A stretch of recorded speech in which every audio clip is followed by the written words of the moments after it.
welcome. We're going to give everyone a few more minute or two to join us.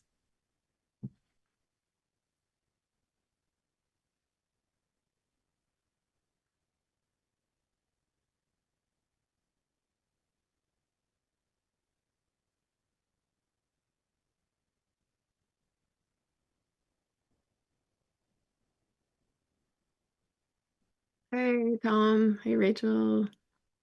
Randy, I hope you're feeling better. Good.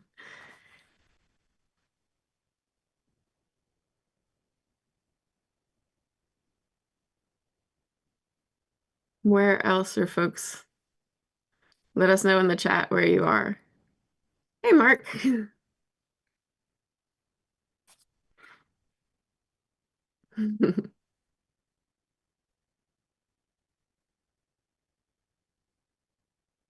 Oh, wow, Brazil. Nice.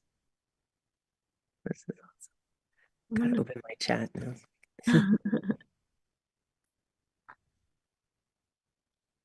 Hey, Layla. Ah, David. Great.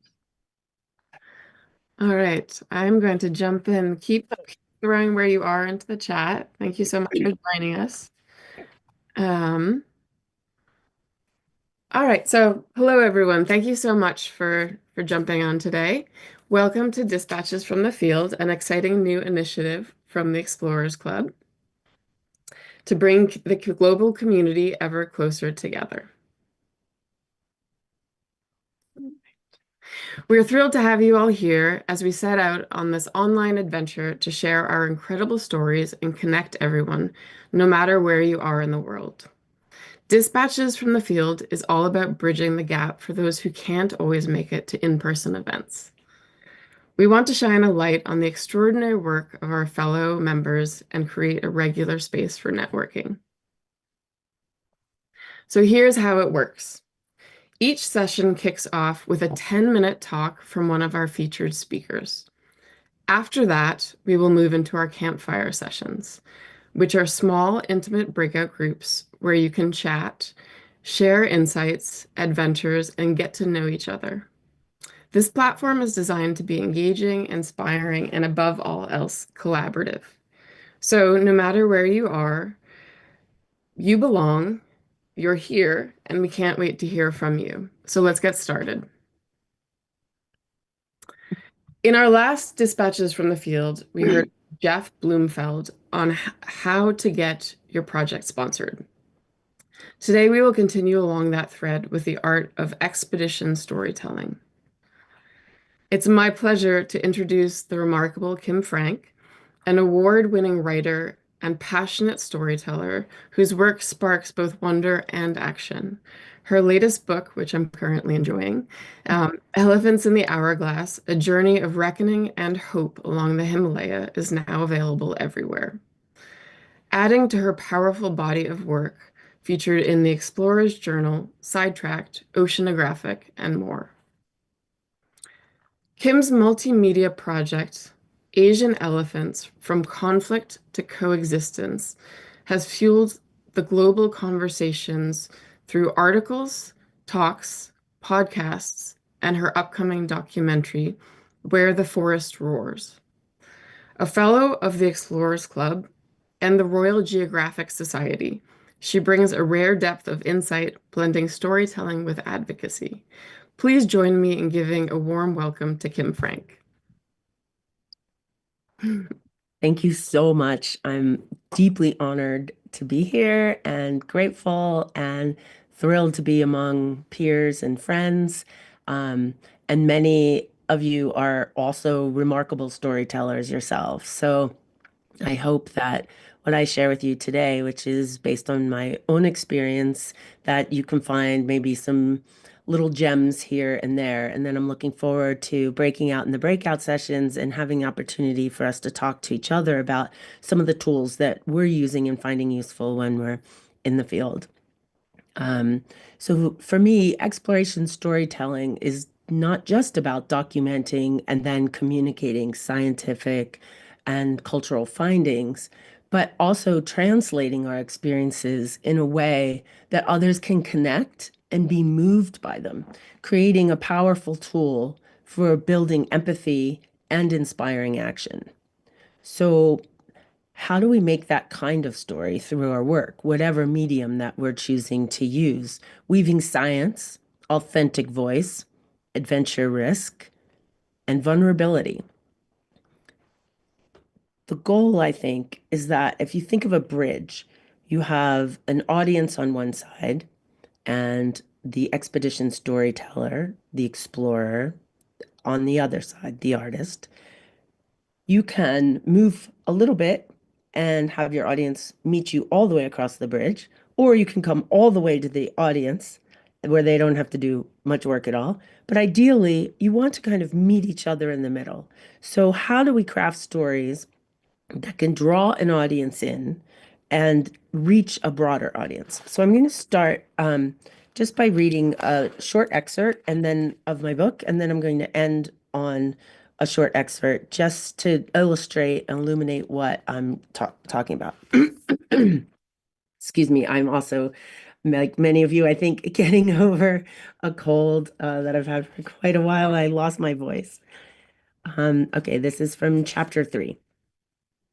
Jody has just returned from one of her many trips to India, and we are hiking on a wilderness trail next to our house. You won't believe this, she says. A photographer I met over there took me to the border of Nepal to see wild elephants. The government and NGOs have built an energized fence to keep the elephants out of the Nepal side farm fields. Now they're trapped. It was crazy. Every day, the same time, this herd came out from one clump of trees where they hang out and eat, moved to the next patch of trees on the other side of the village so they could sleep in protected place. Because they move around the same time every day, all these people have started to gather to see them. And the crowds got bigger each day we were there. And the strangest thing was these guys started pushing each other out of the way, trying to get closer to the elephants so they could take pictures with their phones. They knew the elephants would come at the same time every day, so more and more people came on their bikes, motorcycles, mostly men. They were yelling at the elephants, then trying to get selfies with them, being idiots, really, getting so close and trying to get a reaction out of the elephants with noise, even firecrackers. As we walk around the bend, towering pine trees sway in the breeze that kicks up through the valley in the late afternoons. In the near distance, granite mountain peaks are topped with the meager holdouts of last winter's snow.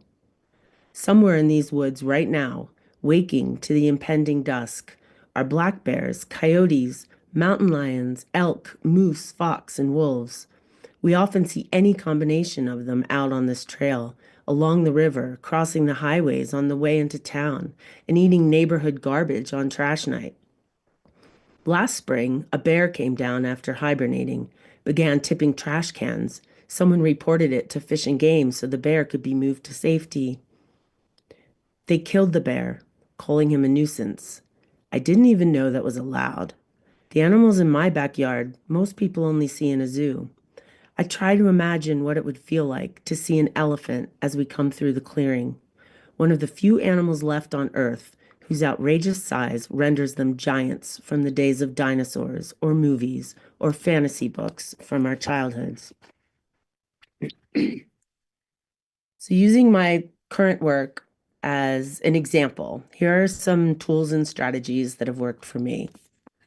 Starting with the what, what sparks the interest in the first place? What's our goal? For me, I wanted to know what's happening between people and wild Asian elephants in this part of the world and why. And then the why. You know, when we're young and in school, we learn like the who, what, where, why, when of storytelling, and we forget it as we become adults often, but it helps create a structure for us. The why. People in the Western part of the world know a lot about and support African elephants, but little information is known about Asian elephants in this part of the world. And there are differences in terms of having support. So I'm interested in that why. So what's the how? Now what? I have this desire to do something, to learn something, and how do I do it? I go there. I deeply learn from local communities, teachers, experts, guides, experience firsthand, and then document everything in the field. So, some tools for in the field. We all come from different disciplines, different backgrounds. Every one of us that goes into the field for an expedition has a focus on our primary research. Always stay focused on your primary research. You can still gather the content for your stories without having to achieve some perfection.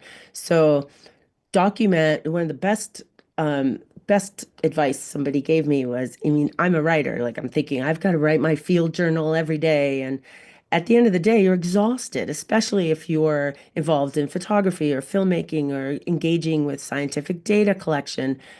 Use your voice messages on your phone or use a recorder. Just record as much as you can, as often as you can, your emotions, the sounds in the background, everything you can as you go.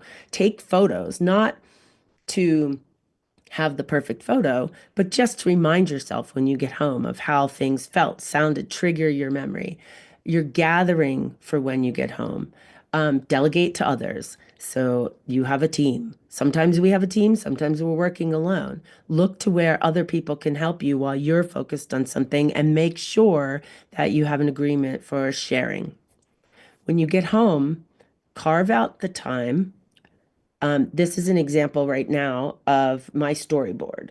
One of a piece of my storyboard is the photo here. When you get home, listen to everything that you've accumulated. Print out some of your photos, surround yourself with them. You will start to see, and Felix, we can go to the next slide. You will start to see what things speak to you, where the energy comes for you. And that is the kernel of what your story will ultimately be, because your story needs to have a structure. So once you're looking at everything and sifting through everything, you already have your data. If you're a scientist and you're doing scientific data, that you may be compiling for a scientific journal. For the storytelling for a broader audience, you want to be thinking about what interests, what really, where's the energy here? And that's one way to find it. So the next step is, now I need to decide, what do I have and what do I want to create? Is it a photo essay? Is it a documentary film? Is it a magazine article? Maybe it can be a book.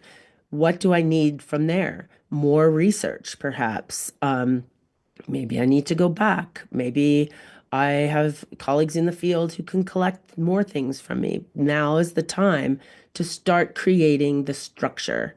Um, and then at the last bit of this is always, so your structure is narrative arc. You want to have a beginning, a middle, and an end to anything you ever work on, even if it's a social media caption.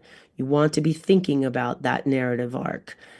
Even if it's a photo essay, you want to be thinking of that narrative arc. And then don't forget to search for the mystery. So I love elephants and I love humans, but what fascinates me most is the space between. And I'm going to read this short bit toward the end of the book. Oh, and we can skip to the next photo on the slide. I wake before dawn to a powerful foreboding, feeling a charged energy, certain the elephant from last night is roaming nearby. This is the hour when people are killed, as they venture out, half asleep, to relieve themselves or gather wood for the breakfast fire. In stillness, with full bladder, I wait, my male companions still passed out on the floor below me. When the light becomes more pronounced, I peer out.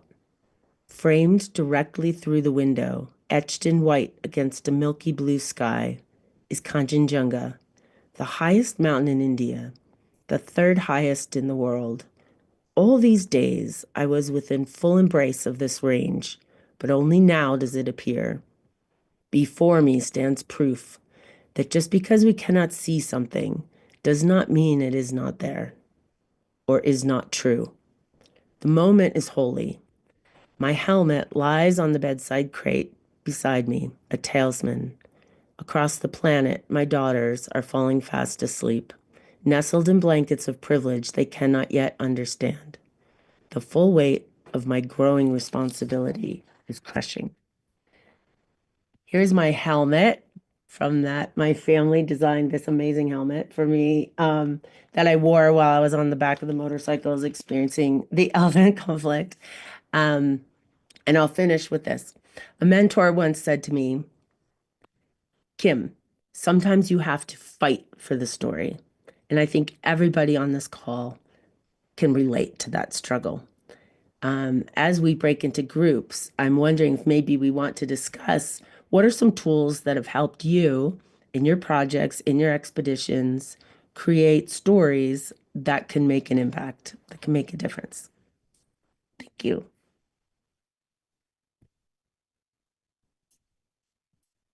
Great. All right. Thank you so much for that, Kim. That was awesome. So a big thank you to all of you who have joined the live stream. And thank you, Kim. I really, really appreciate that. I think, some of us are professional storytellers, and some of us are doing stories as part of our primary, we're biologists or field researchers in different ways, as you and I talked about, and it's still equally important to tell the story of that work. So appreciate that. So on behalf of the entire Dispatches from the Field team, we are so happy to have you as a part of this event. Now I'd love for the Explorers Club members to stay on for our camp questions, where we're going to break out into smaller groups. This is your chance to introduce yourselves, to share your thoughts on today's talk, and swap stories from the field. Kim will be bouncing between the